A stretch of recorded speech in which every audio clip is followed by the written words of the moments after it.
কিশোরগঞ্জের অষ্টগ্রাম উপজেলার বাঙালপাড়া নোয়াগাঁও অলওয়েদার সড়ক এখন মেঘনা নদীর ভাঙনের তীব্রতায় অস্তিত্ব সংকটে পড়েছে। প্রায় ৭ বছর আগে ৪৪ কোটি টাকা ব্যয়ে নির্মিত ৭ কিলোমিটার দীর্ঘ এই সড়কটি একসময় হাওড়া অঞ্চলের যোগাযোগে বড় স্বস্তি আনলেও এখন তার প্রায় ১ কিলোমিটার অংশ ঝুঁকিপূর্ণ হয়ে পড়েছে।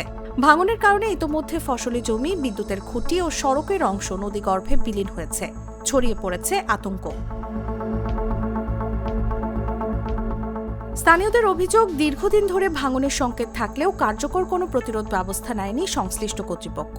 এ নিয়ে পরস্পরকে দোষারোপের অবস্থানে রয়েছে স্থানীয় সরকার প্রকৌশল অধিদপ্তর, এলজিইডি ও পানি উন্নয়ন বোর্ড পাওবো। উভয় সংস্থা একে অপরের উপর দায় চাপালেও স্থায়ী সমাধান এখনও অনিশ্চিত। এরই মধ্যে ভাঙনের কারণে দুই গ্রামে টানা কয়েকদিন বিদ্যুৎ বিচ্ছিন্ন ছিল, যা স্থানীয় জীবনে চরম দুর্ভোগ তৈরি করে। জরুরি সেবায়ও দেখা দিয়েছে ঝুঁকি, বিশেষ করে রোগী পরিবহনে বাড়ছে উদ্বেগ। স্থানীয় সূত্র জানায়, সড়কের পাশে নির্মাণাধীন সেতু ও সংস্কার কাজ চললেও নদী ভাঙন প্রকল্প বাস্তবায়নকে আরও জটিল করে তুলেছে। এটা আগাম বন্যায় এই রোডের নদীর গতি পরিবর্তন হওয়াতে এই ভাঙনের সৃষ্টি হয়েছে।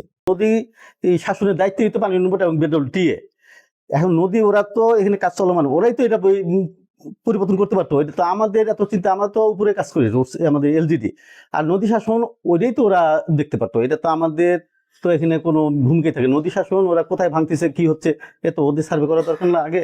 আমি এখানে ওদের একবার কি বলবো, ওরাই তো আমাদের আর বলতে পারে যে ভাইয়া আপনি এখানে এটা করেন না, এটা না এটা হবে। তারাও তো আমাদের এই ধরনের কোনো নির্দেশনা দেয় নাই। তখন কিন্তু পানি উন্নয়ন বোর্ড ইচ্ছা করলে ওখান থেকে ডাম্পিং করতে পারতো। জিওপে কিন্তু প্রচুর করা আছে এদের এখানে, পাশে কিন্তু কাজ চলতেছে। ওরা দেখতেছে না আমি ইমার্জেন্সি কাজ কোনটা করতে হবে, এটা কি আমাদেরই বলতে হবে, কি জনগণের বলতে হবে? তাদের তো নিজস্ব দায়িত্ব আছে এখানে।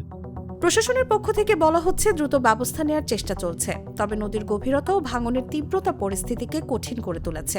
অষ্টগ্রামের যে রাস্তাটি যে ভাঙনের কবলে পড়েছে, এটাই মেইনলি এলজিডি কর্তৃক একটি নির্মিত রাস্তা এবং এই বর্তমানে এলজিডির মাধ্যমে কিন্তু এই রাস্তার উন্নয়নমূলক কাজও চলমান ছিল।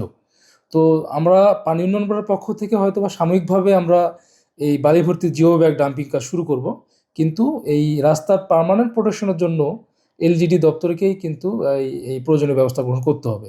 তো এইভাবেই আমি ইতিমধ্যে বিষয়টি নিয়ে ঊর্ধ্বতন কর্তৃপক্ষের সঙ্গে কথাও বলেছি। আমরা প্রাথমিকভাবে এই বালি ভর্তি জিও ব্যাগ ডাম্পিং করব, কিন্তু এই রাস্তার প্রতিরক্ষা কাজ বা এই প্রতিরক্ষা কাজকে টেকসই করার জন্য কিন্তু এলজিডি দপ্তরকেই পরবর্তী প্রয়োজনীয় ব্যবস্থা গ্রহণ করতে হবে মর্মে আমাদেরকে নির্দেশনা প্রদান করা হয়েছে।